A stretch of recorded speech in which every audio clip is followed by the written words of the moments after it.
A very warm welcome, everyone. Thank you so much for joining us today for our Meet the Founders session as part of our W.Talks series on LinkedIn Live. I'm joined by three phenomenal female founders today, all of whom are members of the Women's Chapter. I'm very, very honored to have them in our community, and we're going to be chatting about their respective business journeys, some of the challenges they face, some of the successes that they have enjoyed so far, and just really kind of getting a sense from them in terms of the landscape, because obviously we've had a very challenging few years, and everybody is coming out of that now and returning to some sort of new normal. So Grace from Sports High, thank you so much for joining us. Tonya from Stories and Michelle from Almost Essential. Thank you very, very much, ladies. Oh, thank you. Thank you. For those that are watching this live, please feel free to pop any comments that you might have or questions in the comments section. We will be able to see them and answer them. But obviously, for those that are watching this as part of the recording, you'd be welcome to get in touch with any questions that you have. I would like to start off by giving each of you an opportunity to introduce yourselves and your businesses in your own words. Grace, can I start with you, please? You can. Hi, I'm Grace, and I have a business which is solutions for people doing sports and who sweat a lot. The brand is called High, and it's all about high performance for those who are very active.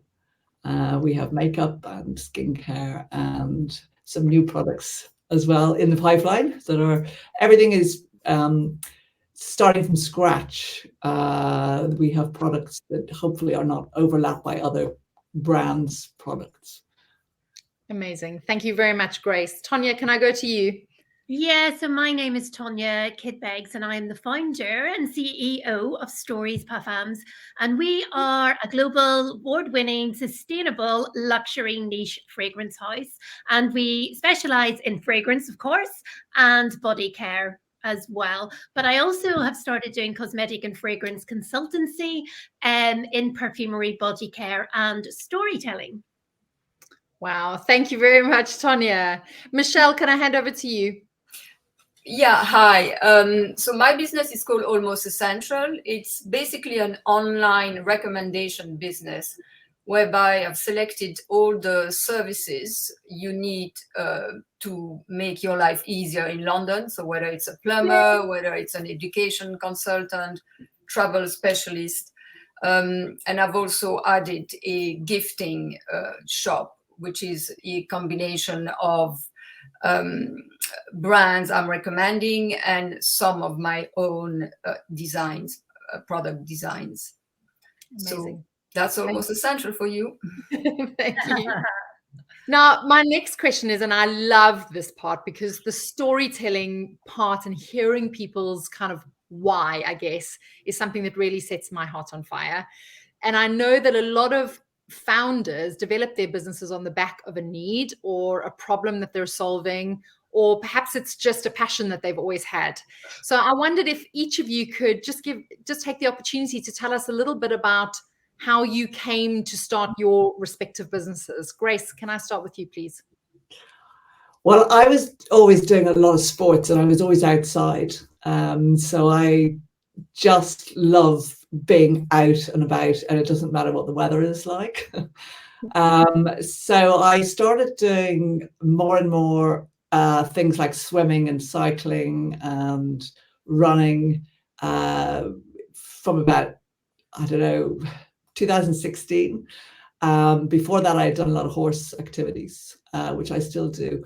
And when I started entering into these competitions and things, I started talking to other people and, finding that there was all sorts of things sort of missing in the, in the appearance and in, if you're doing like a triathlon, you get a lot of photographs taken of you.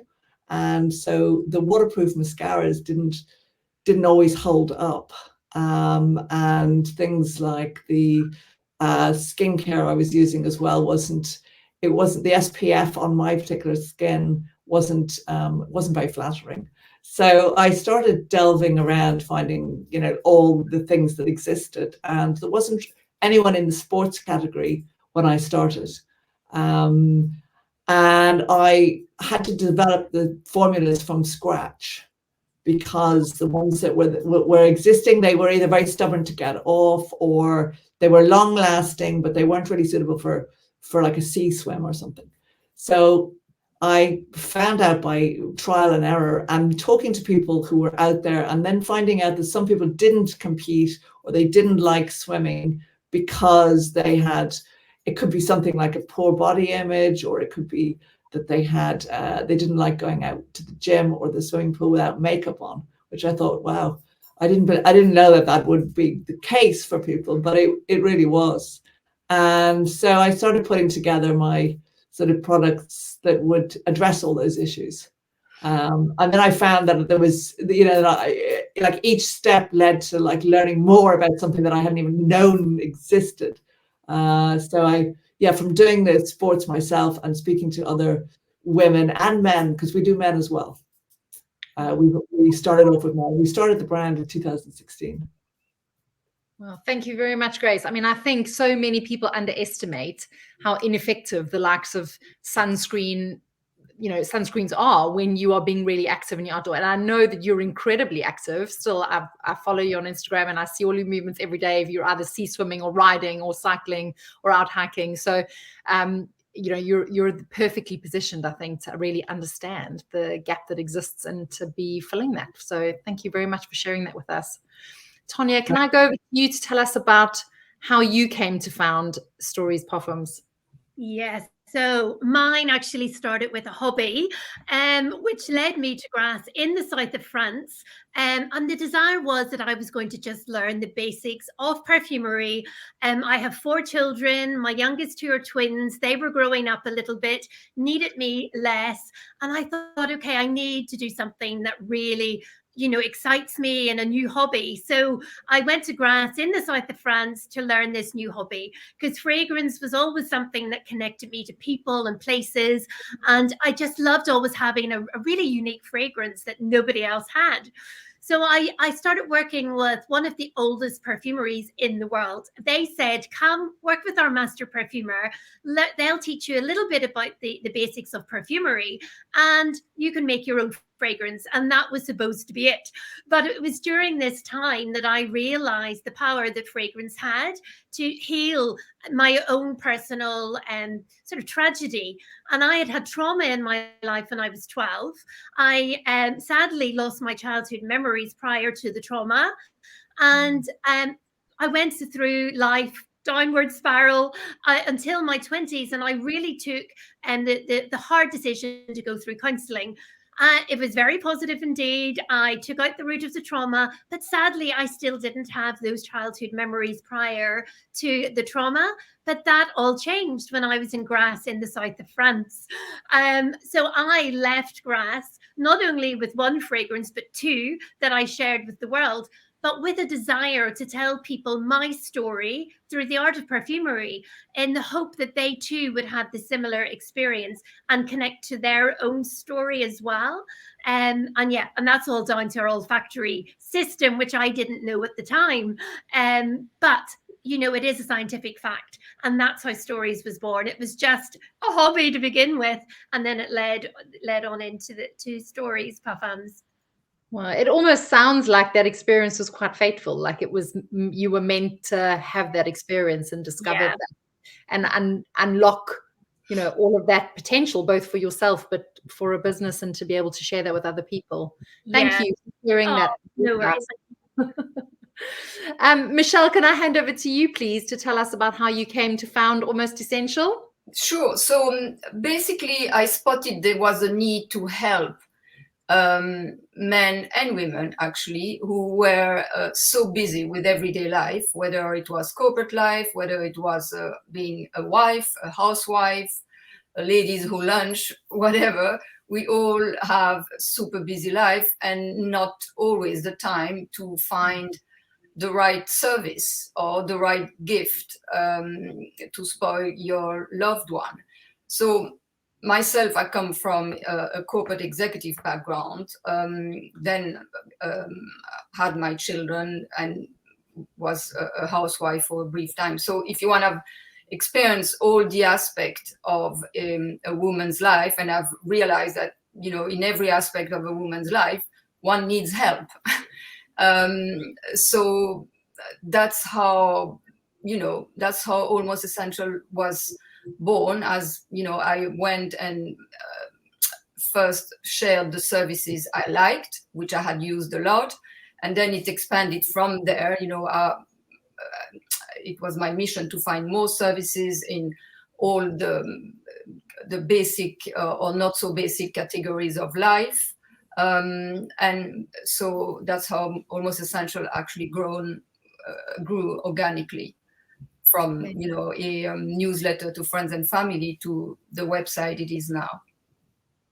Thank you very much, Michelle. That's wonderful, and I love, because what you mentioned about how we all need help, that's something that so many of us are not readily willing to commit to or admit to, and I think it's so, you know, liberating to kind of hear that at every stage of our lives, regardless of what our career commitments are, we do still need help, and we need to ask for it.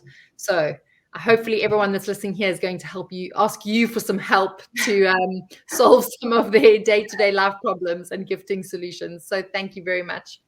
Tonya, I wanted to ask you specifically, I know that you are a really big advocate for it never being too late in life to start a business or to embark on a new journey. Can you tell us a little bit more about that and why it's so important to you?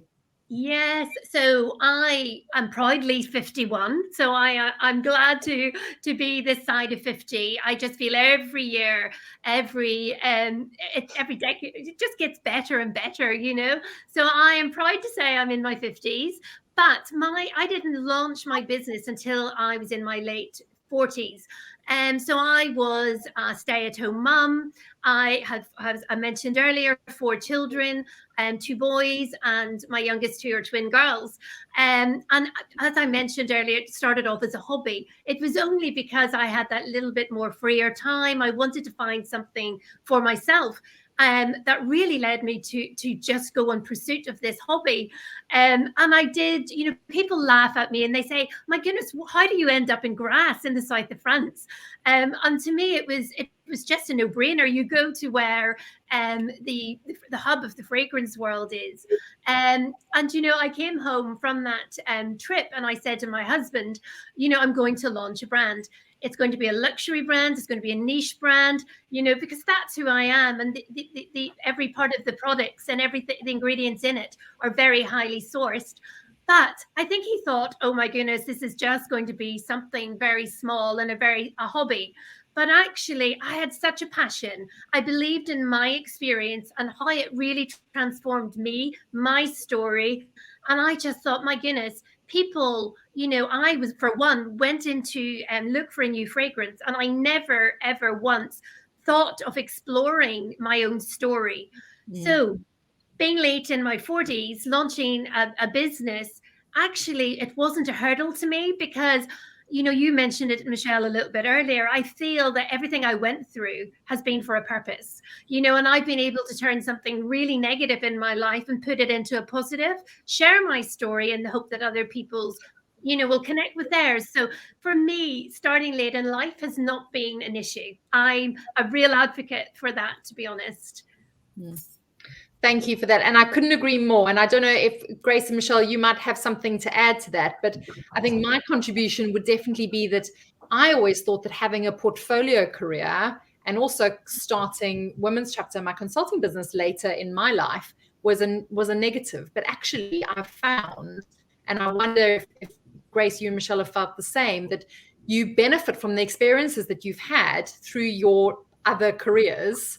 And all of those skills that you gather actually stand you in really good stead, being able to run your own business, because so many people underestimate how many skill sets are required when you launch a business, and particularly when you're bootstrapping in those early days. So Grace, I wonder if you can give us any additional thoughts that you might have on that, because I know that you've done various things over the years, and this was something that started later in life as well.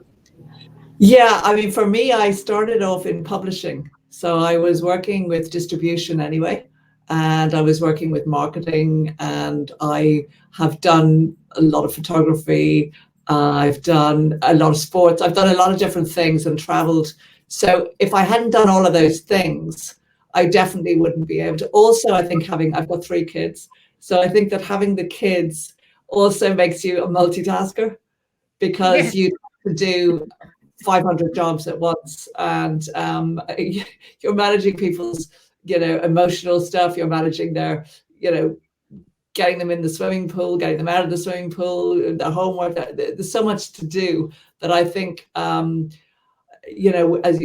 with a startup company, I've had one or two people coming in as interns, and they're saying, "Oh, that's not my area," and I'm thinking, all areas are your area. There's no such thing in a startup. It's not a glamorous thing. You need to be able to get making mistakes as quick as possible, and you need to enjoy and embrace them, because they'll lead to something interesting. Yes. I think that the more experience you have, the better, because you're also not going to give up easily.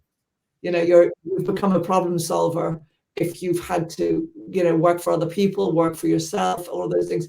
And it's all about problem solving. And each day is totally different. And you will have some skills that you lean towards that you really enjoy and like.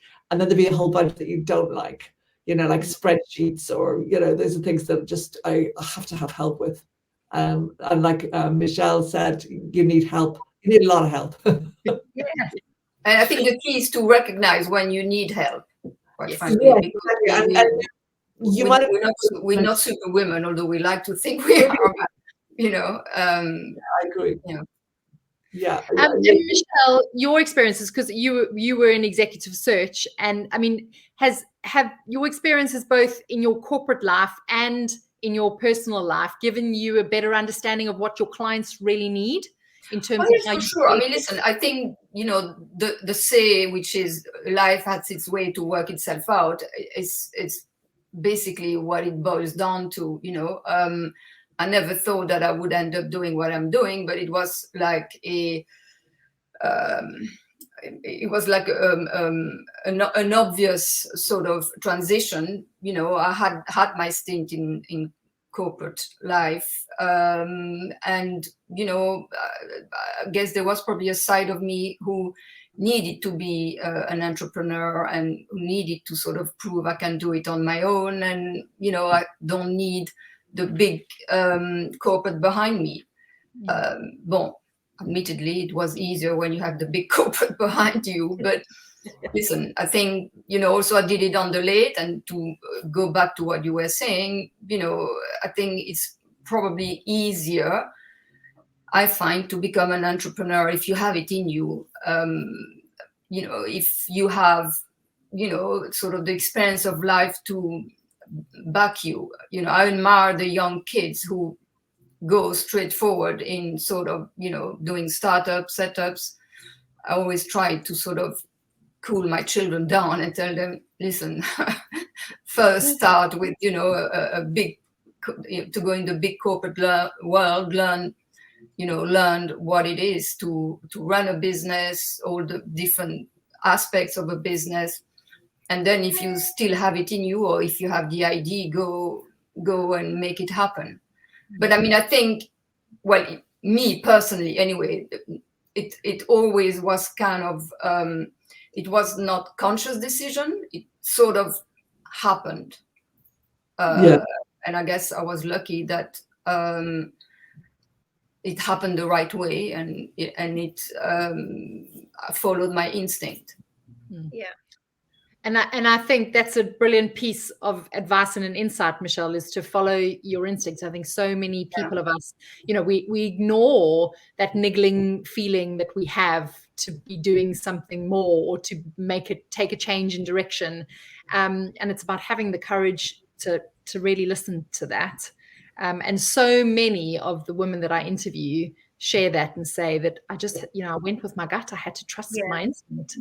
And I think in addition to asking for help and taking brave, bold steps, we do also really need to trust ourselves. Yeah.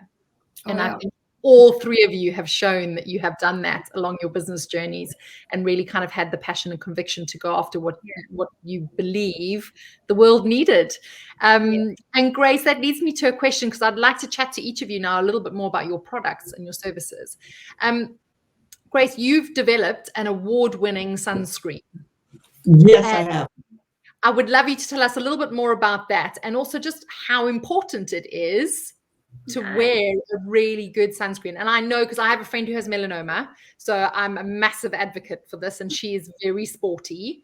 And, you know, I think she always kind of puts it down to when she used to work on the beach in France when she was a young girl, that she had, you know, really severe sun exposure. Yeah.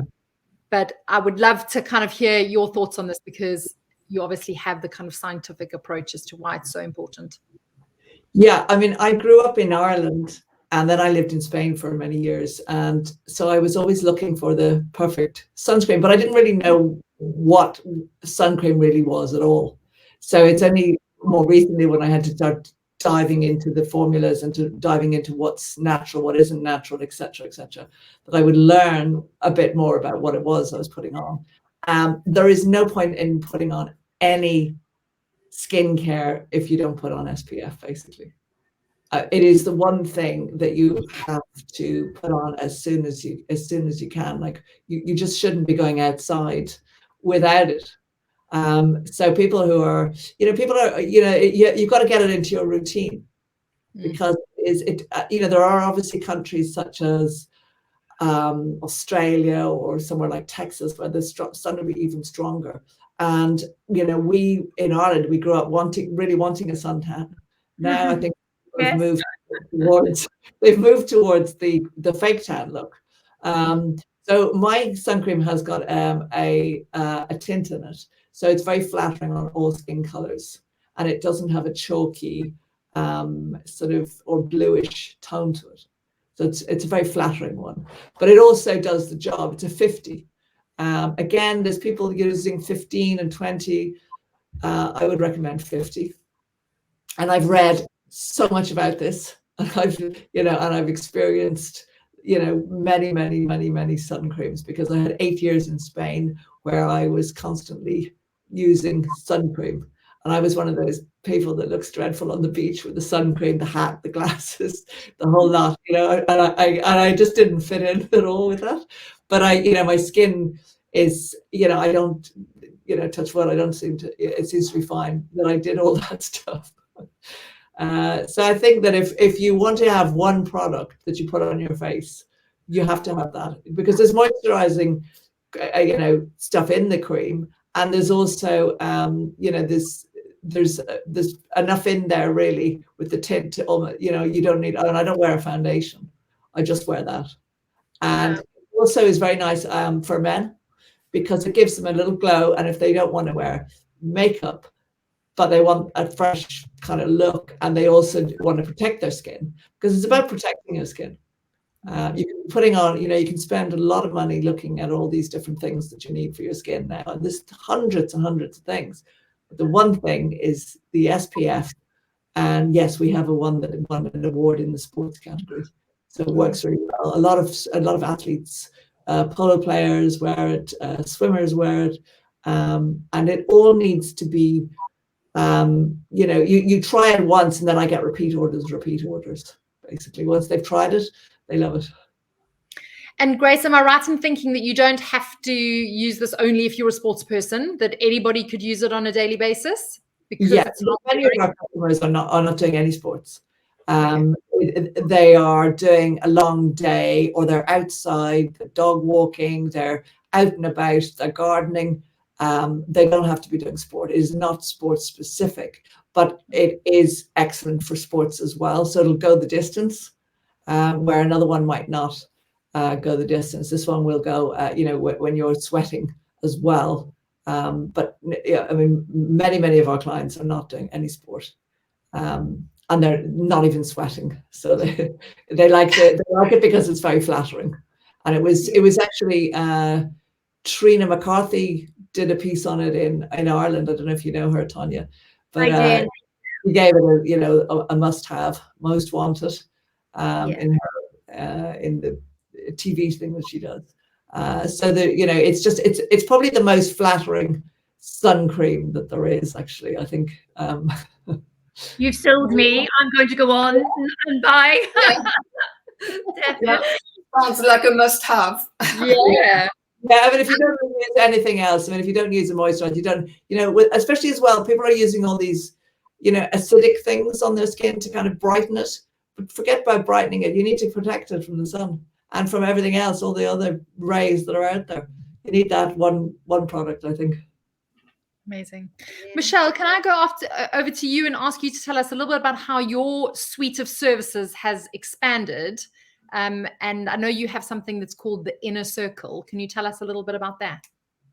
Okay, so first of all, the services have expanded. Well, you know, basically, it was a bit of reflection of my own life. So, you know, it started with more the basic services, and then, you know, then it went into the sort of more interior design services, because I was busy trying to decorate my own house. Then the kids were at a level where they needed to go to school, so we needed advice for school. So, because everything I recommend I've tried and tested, so that's why, to a certain extent, you know, it was a bit of an extension of my own life. You know, a Londoner mother, liking to have friends around, wanting to have great activities for the children, making a nice home.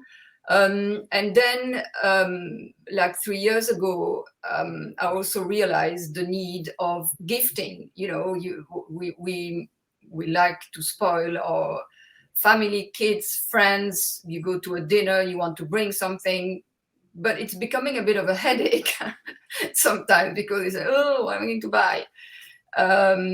So I started the gifting concierge service, basically, whereby it's a subscription based, and once you're a subscriber, I can help you with find any gift you need, whether it's a candle to go to a dinner party. I mean, that's kind of easy to find, but you know, if you need the nice one, which is not like one that everybody has, or if it's a more thoughtful present, like I recommend this amazing photographer who actually happens to be a royal photographer, and he was actually at the funeral also taking official pictures, but he's a lovely man, and he's actually also helped me with photos on my own website. But you know, he can do lovely portraits for you, then you put on a frame with the signature on the frame.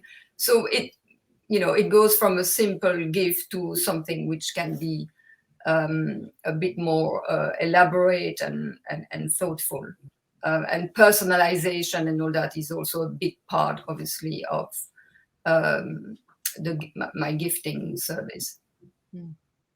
So Michelle, I mean, is clearly one of the most well-connected people in London with a very enviable black book. And I know that you really vet all of the services that you have on your website, because I've seen lots of brands your way, and Michelle always says, yeah, but I vet them very seriously first. We can't just put any product or service up there. So I think, you know, those people that use your service and tap into your knowledge really appreciate that, how much thought and effort you put into making sure that those products and services are fit for your audience.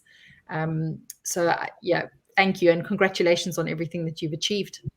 Well, thank you. Well, I really try to, you know, I want to be true to myself and true to the people who are following me, because, you know, I mean, obviously business is a business, but there is no it's not a commercial side, in the sense that, you know, I will take a brand or partner with a service because, you know, I will get more publicity for it or whatever. You know, I will recommend small brands that I've discovered. I've always loved what Anya Heinmarch do, so, you know, I'm recommending her things. But it is truly because I like it, and you know, there are brands I've turned down because I don't like them. So, you know, it's a question of taste. It's better or worse. I mean, whatever. Thank you, Michelle.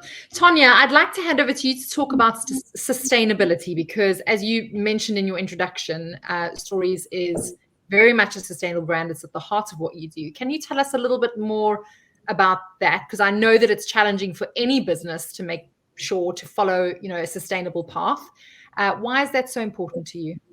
Yeah, so we're only coming up to 4 years old. So we are independently owned brand. It's self-financed to date. So every little bit of penny that you put in there, you're creating small amounts of product really at a time.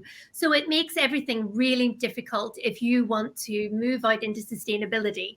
But for me, going back to my 4 kids, I want to do something for the next generation. I want the world to thrive and not simply survive. So that has been really important to me from day one, to make sure that sustainability is at the core of the brand. So when we launched, just coming up to 4 years ago, it wasn't like that. We weren't able to do so because our hands were tied with our providers as well. So it was very important that not only were our products sustainable, but the whole chain of suppliers were also sustainable at the same time. So it has been a really, really challenging journey, to be honest. But we've made it, in a certain extent, we've made small steps. We started to do small things and look at different projects. Last year, we looked at our perfume packaging for a start, and we decided to remove all plastic from our packaging. And we really looked at that as a project. And we really want to look at bringing luxury and sustainability together. And that doesn't necessarily happen out there at the moment. It's either sustainable or luxury. And we've really put a focus on bringing them both together. So I have lovingly named it the new niche. And we have placed ourselves as forerunners in what I like to call the new niche. And that is bringing sustainability and luxury together. But we took away the plastic, as I said, and we brought in an aluminium cap, which is heavy, it's luxurious, it's embossed. We took away any paper labels on our perfume packaging, and we use what we call a rock paper. So it comes from marble mining waste. And we make sure that everything is FSC certified, etc. We're also working towards becoming B Corp and having the butterfly mark in luxury, positive luxury. So with all that in mind, it is a project in itself. It's all going to be ongoing. It's going to be challenging because we are such a young brand and self-financed. Until we scale and maybe go out for finance, it is always going to be a challenge. But I do have a promise that I will make sure that the brand is sustainable as we possibly can make it. Amazing. And Tonya and I actually in the same cohort for B Corp certification. We're part of the same group that are going through it together with another women's chapter member called Sid Connect, they're a group of B leaders that help businesses like ours to become more sustainable. And Tonya, I totally agree with you, because and I'm in awe of everything you've achieved so far, because I'm quite early in this stage, but wow, there is a lot to do in terms of, the consideration and how it makes your strategic view of your business shift so drastically when you start to consider all of those different elements. Yeah. And it's the whole ethics side as well. It's not just about getting your packaging and not printing so much in your office. You look at everything, every part, don't you, of your business. Absolutely. Yeah. So it is. Yeah. But a very valuable process, and thank you for being such an advocate for that. And I hope that it inspires other young brands to do the same, because if anything, I've learned from this process that the earlier you start with those practices and building that really into the ethos of your business, the easier it is to be in a really good position to make a difference and be a force for good. Yeah, absolutely. And I think always just take small steps. And we actually have received 2nd year running for highly commended in the Marie Claire UK Sustainability Awards for Best Perfume Brand. But everybody accepts that you can't do it all at once. So I think that's really good what you're saying about small businesses starting early, because I'm so glad we started last year with our perfume. And our next challenge will be our body care line as well. But any new sort of product development, you'll always have the mindset, okay, we need to be sustainable as we possibly can. So totally great advice, Michelle. I think start early is the key. Amazing. Thank you. Grace, I know that you have some new products in the pipeline, and I would love to hear more about them. They haven't launched yet, but what's coming? We have got 3 new products. We are also using a B Corp manufacturer. And again, I'm learning so many different things. It's like doing a degree and I don't know what. It's like you think you know where you're going and then you find out something else and something else. And so the chain is very important. So I found through, the stuff that I'm doing with my customers that there was some other areas missing. Because I want to know exactly what's in their handbag. I want to know what's in their kit bag, what's in their, their daily routine. I want to know it. And what things could I improve on or change or completely create from scratch? And I'm always asking people, what would be your dream product? What's something that you don't have, that you don't know where to find it? It's not out there. It's not on the internet. It's not in the shop. And I've got 2 products that are not there. They're not anywhere. So it's really exciting that we found these 2 products, and they have unique offerings, and they're just brand new products. You'll have to follow us and what we're doing, because I've got the samples. I'm testing the samples, and I'm really, really excited with them. I've let a few people try them, and we're having really good results. What's the timeline? In the next, I've got the samples, so I'm doing the packaging. I'm now trying to and I'd probably like to speak to Tonya about that as well, because Totally. we start early. I've got the formulas, and I've got the B Corp company that took ages as well to find them you really work really well with, and they've got the same values. And now I've got to get the packaging that will match these, and test the packaging within them and get it as sustainable and those things. But I guess working with a B Corp company, that's going to be their focus as well. So I'm kind of that really helps, and we also have to work with smaller runs, which is also important, because you've got to pivot if you're a small company. And I'm trying a brand new product from scratch. I've got the vision that everybody wants this, so I've still got to test it in that sense. I think I'm on to a winner.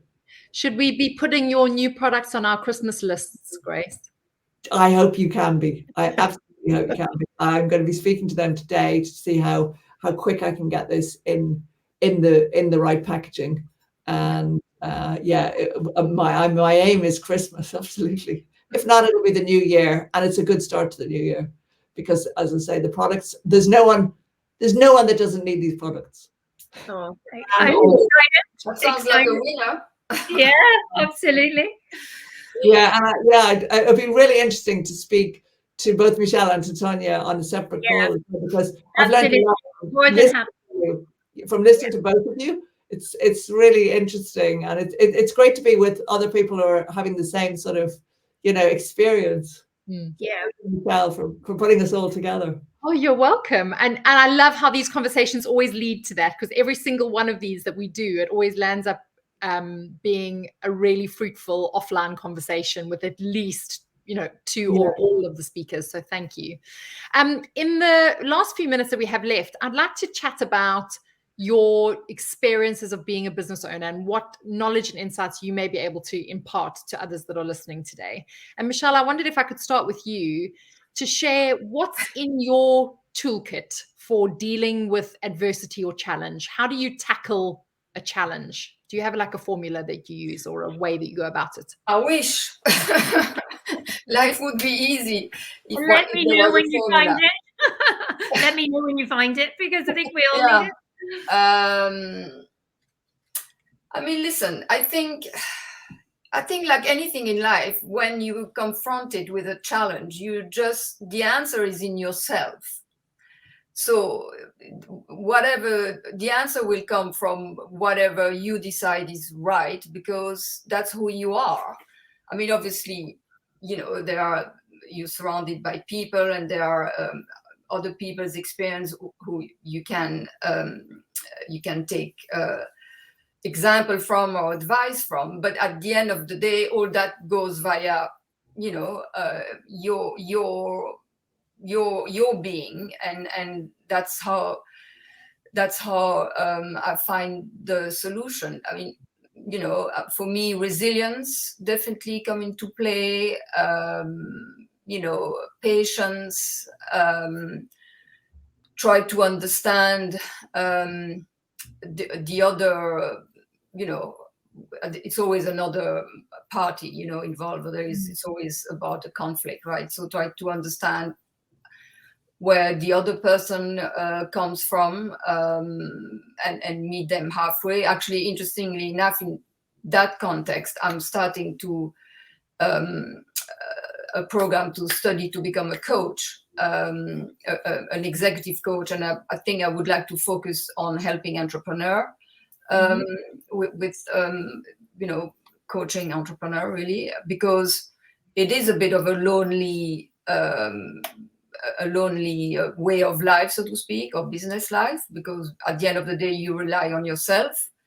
As I said, the answer is in yourself. There's not a boss telling you should do that, or a corporate culture who tells you, it's very much your own values, and as a result, the values of the company you have built. But I don't have a ready-made formula. No, I wish I had. You've given us a really amazing answer there, because it really went back to trusting yourself, your experience, your knowledge, going with your instincts, but also thinking about it from, taking a step back and looking at the different perspectives. And I think both of those are amazing pieces of advice for how anybody should deal with a problem or a challenge, both in their personal life or in their business life. So thank you for that. Grace, can I ask you to share the greatest lesson that you've learned along this entrepreneurial journey with us? The greatest lesson? Well, I'm still on the journey, so there could be some lessons to come. I think it's just getting up and actually doing it in action. I think you can talk about things for a long time. I've also found that you get stuck in certain waiting rooms, I would call them, where you're like, oh my God, I need finance, or I need this, or I need that, or I've had lessons where the right people end up sort of sticking with you. And basically listen to lots of advice, but don't take it all. You have to, like Michelle said, you have to trust yourself. Your gut and your instinct are the things that will lead you the best. I've got a bunch of men around me that I ask advice for, because I'm not strong on, certain areas, and I've got a bunch of really good guys as well,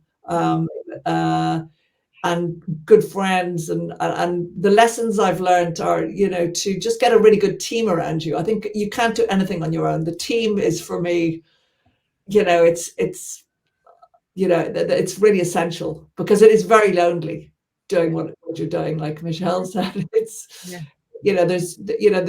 one of my kids was doing some work with a startup company in America over the summer, and that is laid on in a different way than being in your house doing what we're doing.